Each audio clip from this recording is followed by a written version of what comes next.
Hello students, this is Manmeet from English hub Bhilai और आज हम पढ़ रहे हैं बी हाइव का चैप्टर नंबर 6 माय चाइल्डहुड। और ये किसका चाइल्डहुड है? ये चाइल्डहुड है एपीजे अब्दुल कलाम का। यस, जो हमारे 11th प्रेसिडेंट थे।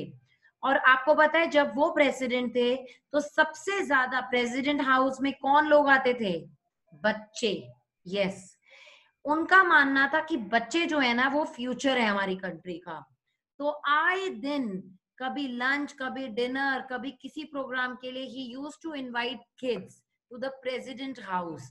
और मुझे लगता है कि उन्होंने जितना बच्चों के लिए किया है उतना किसी ने नहीं किया है। मैंने कभी नहीं सुना है अभी तक। सो इनकी डेथ हो चुकी है, वी ऑल नो। और इनकी एक ऑटोबायोग्राफी है। ऑटोबायोग्राफी का मतलब होता है when you right about yourself. Even ये autobiography, even I have this one, Wings of Fire है जिसका नाम। It's a beautiful book जिसमें से ये एक्सेप्ट लिया गया है। एक्सेप्ट मीन्स एक थोड़ा सा चैप्टर लिया गया है। ये इसमें आपको अपने चाइल्डहुड के बारे में बताएंगे और आपको बहुत ही ज्यादा जानकर आश्चर्य होगा। You will be astonished to know कि कैसे एक गरीब घर का साउथ इंडियन लड़का हमारा प्रेसिडेंट बन गया। सो एक्चुअली हमें ये बहुत ही ज्यादा मोटिवेट भी करता है कि अगर आप चाहो तो there is nothing in this world which is impossible. You can become whatever you want in your life.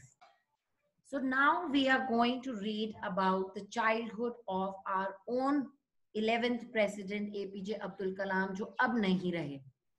I was born into a middle class Tamil family in the island town of Rameshwaram in the erstwhile Madras. Madras मतलब अब हम Madras का नाम change हो गया ना, Madras state का, तो फॉर्मर में हम उसको Madras बोलते थे. My father, Jainulabdin, had neither much formal education nor much wealth. ना ही उनके फादर बहुत अमीर थे, है ना, वेल्थ भी नहीं थी और बहुत एजुकेटेड भी नहीं थी. Despite these disadvantages, आप सोचो इन डिसएडवांटेजेस के बावजूद he possessed great innate wisdom. सो ऐसे आपने सुना भी होगा कि इनबॉर्न भी किसी में विजडम होती है। आपकी इंटेलिजेंस सिर्फ पढ़ाई से नहीं होती कि अगर आप पढ़े लिखे हो तो भी आप इंटेलिजेंट हो, no. So he was very lucky कि उसके जो फादर थे उनमें बहुत विजडम थी and a true generosity of spirit. Generous का मतलब होता है एक ऐसी क्वालिटी जिसमें आप लोगों को चीजें देते हो, may be money, may be anything, और आप बड़े दिल खोल के चैरिटी करते हो. He had an ideal helpmate in my mother, Ashi Amma. आशी अम्मा जो थी उनकी मदर थी और वो भी एक बहुत ही परफेक्ट हेल्पमेट या मान लो जीवन साथी थी. I do not recall the exact number of people she fed every day. और उनके दिन घर में, है ना, रोज कितने लोग खाना खाते थे वो मुझे पता भी नहीं है. Imagine the person is not wealthy still, but I'm quite certain that far more outsiders ate with us than all the members of our own family put together. But अगर मेरी पूरी फैमिली को मिला दिया जाए तो उससे ज्यादा लोग बाहर के होते थे जो हमारे घर में रोज खाना खाते थे. तो इसी से हमें पता चलता है दैट उसके फादर जो हैं अब्दुल कलाम जी के, वो कितने जनरस थे. I was one of many children, a short boy with rather undistinguished looks. तो undistinguished looks मतलब मैं बहुत ही एक short heighted लड़का था और बहुत ही खूबसूरत नहीं था. Born to tall and handsome parents, but हाँ, मेरे जो parents थे वो काफी लंबे थे and they were very handsome. Handsome word आप लड़कियों के लिए भी use कर सकते हो. Let me tell you that. We lived in our ancestral house. और ancestral house था मतलब दादाजी का घर, या उनके भी दादाजी शायद वहां रहते होंगे, which was built in the middle of the 19th century. It was a fairly large pakka house made of limestone and brick on the Mosque Street in Rameshwaram. नाम रामेश्वरम नाम से आपको समझ में आ रहा है कि एक ऐसी सिटी हो सकती है जहां हिंदू ज्यादा होगा, राइट? बट वहां पे एक मॉस्क स्ट्रीट है. तो ऐसा है ही हमारे यहाँ पे कि आप जो है हिंदू मुस्लिम्स एक साथ रहते हैं, तो वहां पे जो मॉस्क स्ट्रीट है वहां पे एक पक्का मकान था. My austere father used to avoid all inessential comforts and luxuries. और जो मेरे सिंपल फादर थे, है ना, वो बिल्कुल भी कंफर्ट्स और लग्जरीज में बिलीव नहीं करते थे। Simple living and high thinking, वैसे भी पहले वाले लोग ऐसे थे। However, all necessities were provided for. अब देखिए लग्जरी और नेसेसिटी में डिफरेंस होता है। खाना इज अ नेसेसिटी, मगर खाने में 56 भोग खाना तो एक लग्जरी और कंफर्ट की बात हुई। एक और एग्जांपल देती हूँ। सोने के लिए एक बिस्तर होना और एक कंफर्टेबल बेड होना विद मस्त गद्दा होना and all those things are luxuries. Normal एक कार होना और एक बड़ी गाड़ी होना, that is luxuries. Okay, so सारी नेसेसिटीज का पूरा ध्यान रखा जाता था in terms of food, medicine और clothes. In fact, I would say mine was a very secure childhood, both materially and emotionally. और वो बताना चाहते हैं कि मेरा जो चाइल्डहुड था वो बहुत ही ज्यादा सिक्योर था। मेटीरियलिस्टिक जो भी चीजें हमें जरूरत की थी वो सब मिलती थी, और इमोशनली भी हमको मम्मी पापा का बहुत प्यार मिला। The Second World War broke out in 1939 when I was 8 years old. For reasons I have never been able to understand, a sudden demand for tamarind seeds erupted in the market. और जब world war की बात हुई तो एक sudden demand हुई इमली के बीजों की। ठीक है, I used to collect the seeds and sell them to a provision shop on Mosque Street, और मैं भी उनको बिनता था। ठीक है, तो आप इमेजिन कीजिए कि हमारा जो प्रेसिडेंट हुए उन्होंने भी ये छोटे छोटे काम किए हैं, ऐसा नहीं है कि इन्होंने ये छोटे काम। तो वो कलेक्ट करते थे सीड्स को और उसको एक प्रोविजन शॉप में, मतलब जैसे एक प्रोविजन स्टोर होता है ना, दुकान, वहां पे मॉस्क स्ट्रीट में बेचते थे। A day's collection would fetch me the princely sum of 1 anna. और कितना पैसा कलेक्ट हो जाता था जब वो उसको बेचते थे? तो 1 आना कलेक्ट हो जाता था। My brother in law Jalaluddin would tell me stories about the war, which I would later attempt to trace in the headlines in Dina Money. Okay? तो जो उनके भाई थे, ब्रदर इन लॉ, नॉट भाई मतलब बहन के हस्बैंड, जलालुद्दीन जो थे, वो स्टोरीज बताते थे उनको वॉर की। Later attempt to trace in the headlines, headlines में पढ़कर कि ये हो रहा है, ये हो रहा है। Our area being isolated was completely unaffected by the war. हमारा जो एरिया था काफी दूर था, आइसोलेटेड था, तो ज्यादा फर्क नहीं पड़ा था हमको वॉर की वजह से। But soon India was forced to join the elite forces and something like a state of emergency was declared. मगर फिर भी वर्ल्ड वॉर में ज्वाइन करने के लिए इंडिया पे भी प्रेशर आया, और हम लोगों को इंडिया को, पूरे इंडिया को ज्वाइन करना ही पड़ा। ओके, नाउ जब इंडिया को ज्वाइन करना ही पड़ा तब क्या हुआ? The first casualty came in the form of the suspension of the train halt at Rameswaram station. तो सबसे पहली चीज क्या हुई? रामेश्वरम स्टेशन पे जो ट्रेन रुकती थी वो बंद कर दी गई। The newspapers now had to be bundled and thrown out from the moving train on the Rameshwaram road between Rameshwaram and Dhanuskodi. दो जगह के बीच में, जो स्टेशनों के बीच में जो टाइम बचता था और या रास्ता था ना, उसी में जो न्यूज़पेपर्स थे वो बाहर फेंक दिए जाते थे, क्योंकि ट्रेन हॉल्ट तो करेगी ही नहीं, और इस तरह से न्यूज उन तक पहुंचती थी। ठीक है, that forced my cousin Samsudeen, who distributed newspapers in Rameshwaram, to look for a helping hand to catch the bundles, and as if naturally I filled the slot. और मेरा जो एक कजन था उसका काम था वो न्यूज़पेपर बांटता था लोगों के घरों में, तो मैं उसके काम आ गया। अब अपने आप उसको जरूरत थी एक हेल्पिंग हैंड के, और अपने आप ही मुझे उस स्लॉट में डाल दिया गया कि तुम करोगे। Samsudeen helped me earn my first wages, और पहली वेजेस मुझे तब मिली। Half a century later, मतलब 50 years बाद, I can still feel the surge of pride in earning my own money for the first time. तो वो कहते हैं कि उस पैसे को कमाने की मुझे कोई शर्म नहीं है। ठीक है, I feel, मैं प्राउड हूं, मेरे लिए ये गर्व की बात है, और आज 50 साल बाद भी। Every child is born with some inherited characteristics into a specific socio-economic and emotional environment and trained in certain ways by figures of authority. हर एक बच्चा जो है अलग कल्चर में पैदा होता है, अलग इमोशनल एनवायरनमेंट में पैदा होता है और उसकी अलग तरह से ट्रेनिंग भी होती है उसके मम्मी पापा के द्वारा. आई इनहेरिटेड, और मैंने क्या इनहेरिट किया? अब्दुल कलाम कहते हैं honesty and self discipline from my father. From my mother I inherited faith in goodness and deep kindness, and so did my three brothers and sister. So this is very very important. Father से उनमें honesty और self discipline आया, और mother से उन्होंने, उनके मन में ये विश्वास आया, ये फेथ आया कि गुडनेस और काइंडनेस करनी चाहिए, और ये उनके सारे बच्चों में आया, तीनों भाइयों और बहन में. I had 3 close friends in my childhood. Ramananda Shastri, Aravindan and Shiva Prakashan. अब ये उनके 3 बेस्ट फ्रेंड्स थे. All these boys were from orthodox Hindu Brahmin families, और ये तीनों ही लड़के ऑर्थोडॉक्स मतलब पुराने विचारों वाली हिंदू ब्राह्मण फैमिली को बिलोंग करते थे. As children, none of us ever felt any difference amongst ourselves because of our religious differences and upbringing. बचपन में जब हम छोटे थे तो हमें कोई फर्क नहीं पड़ा, ना हमें रिलीजियस डिफरेंस समझ में आया कभी. In fact, Ramananda Shastri was the son of Pakshi Lakshman Shastri, the high priest of the Rameshwaram temple. बल्कि जो रामानंद शास्त्री जो मेरा बेस्ट फ्रेंड था ना, वो तो सबसे बड़ा प्रीस्ट का बेटा था.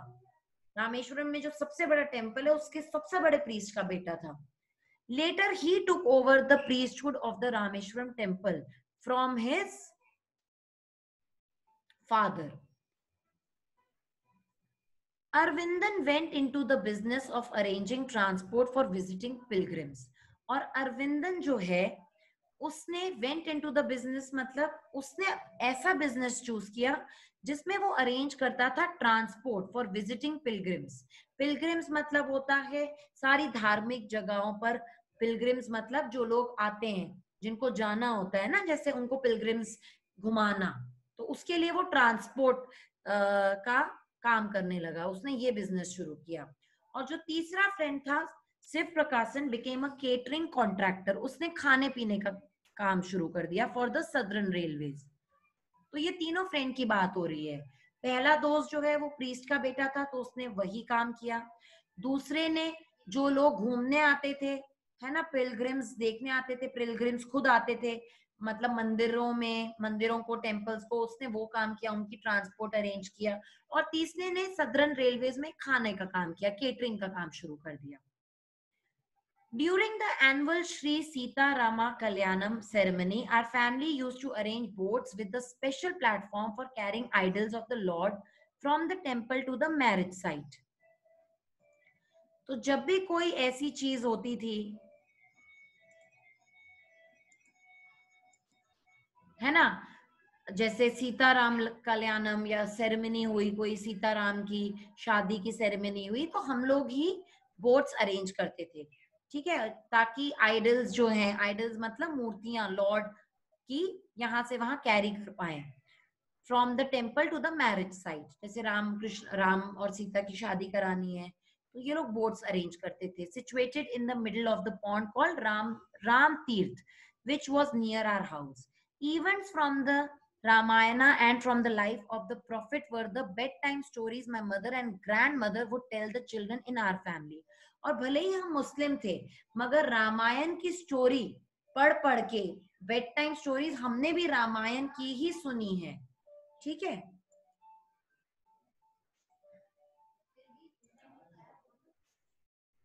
नाउ आगे हम पढ़ते हैं. One day when I was in the 5th standard at the Rameshwar Elementary School, अब मैं 5th क्लास में था, a new teacher came to our class.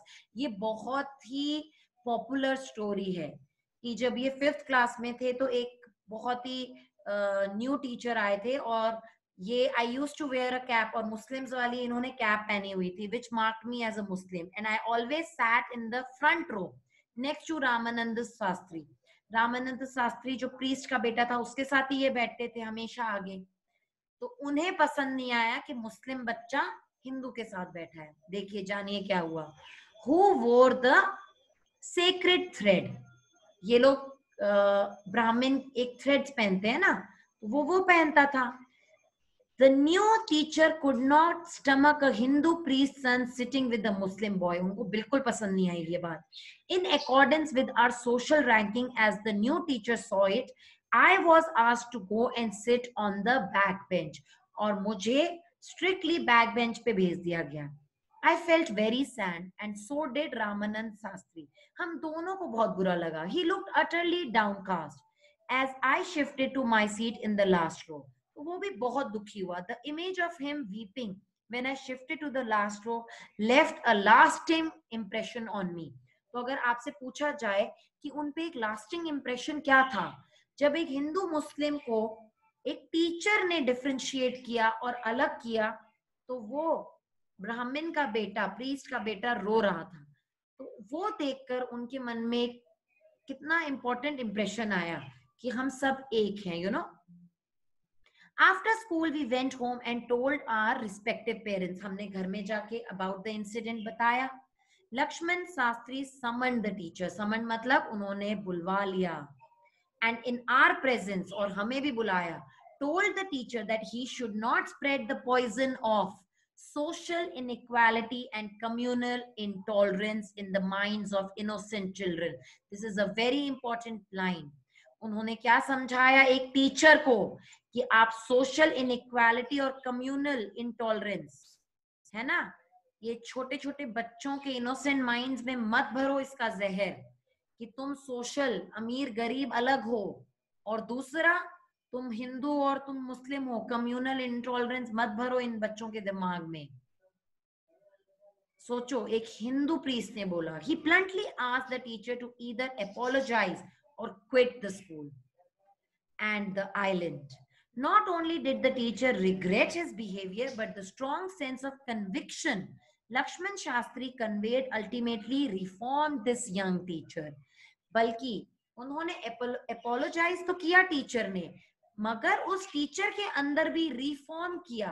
उन्होंने भी समझा, टीचर होते हुए भी, जरूरी नहीं है अगर आप एक टीचर हो तो आप इस चीज को समझते हो.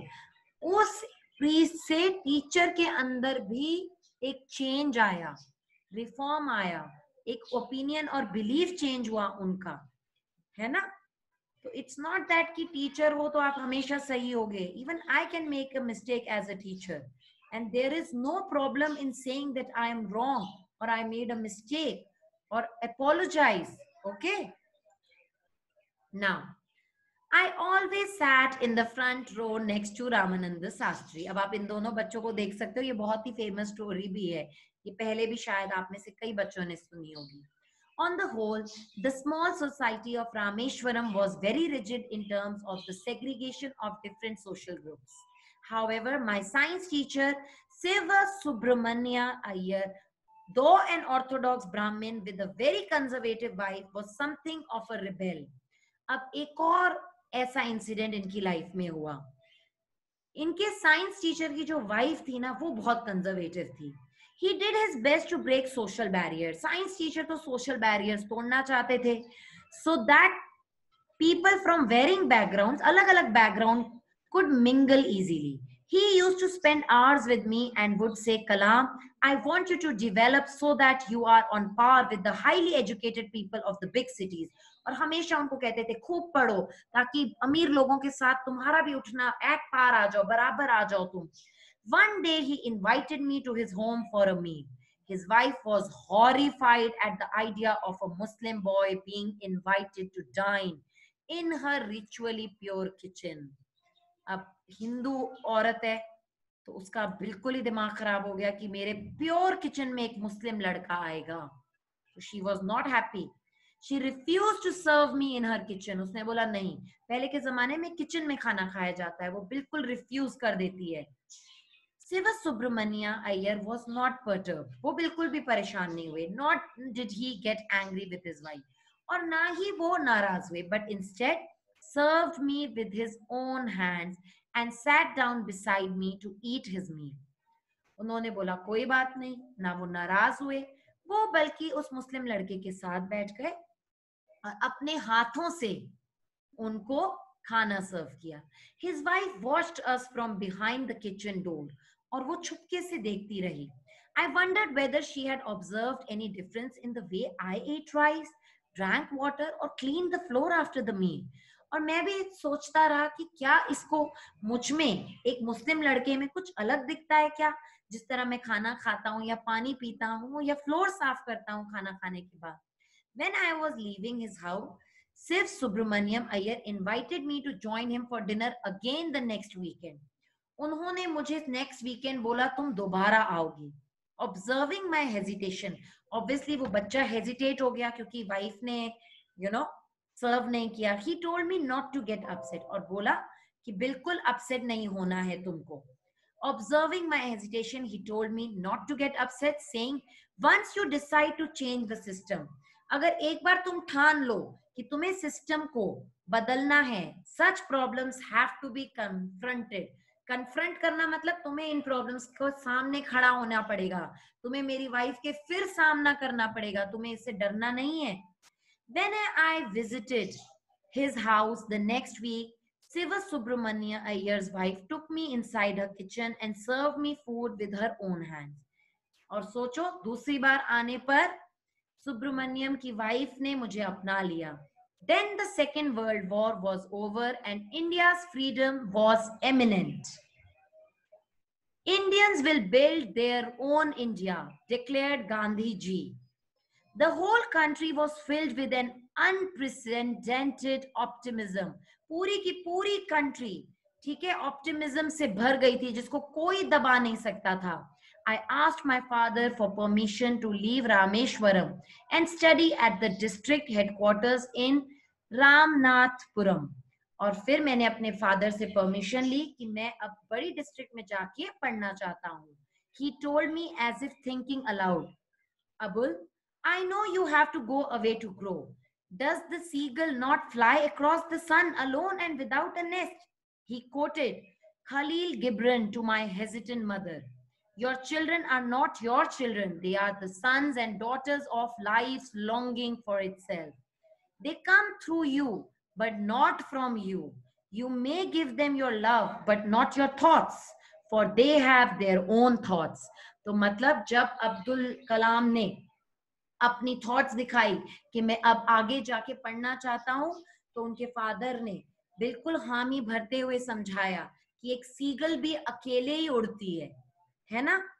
और उन्होंने दूसरी बात अपनी वाइफ को समझाई कि बिल्कुल तुमसे ही ये बच्चे आए हैं, मगर इसको अपना जागीर मत समझो, उनकी खुद की थॉट्स है, उनको अपनी उड़ान भरने दो और बिल्कुल उनको मोटिवेट करो आगे बढ़ने के लिए. some people feel अरे अकेला कैसे जाएगा मेरा बच्चा, नहीं नहीं मैं नहीं रह पाऊंगी. बट अब्दुल कलाम के केस में it wasn't like that. Parents were very strong and determined और उन्होंने बिल्कुल, मदर थोड़ी हेजिटेंट जरूर थी, उनको समझाया फादर ने. So this is the story and I think you all loved it, है ना, about our former 11th president of India, APJ Abdul Kalam, who was a scientist. So thank you so much for watching.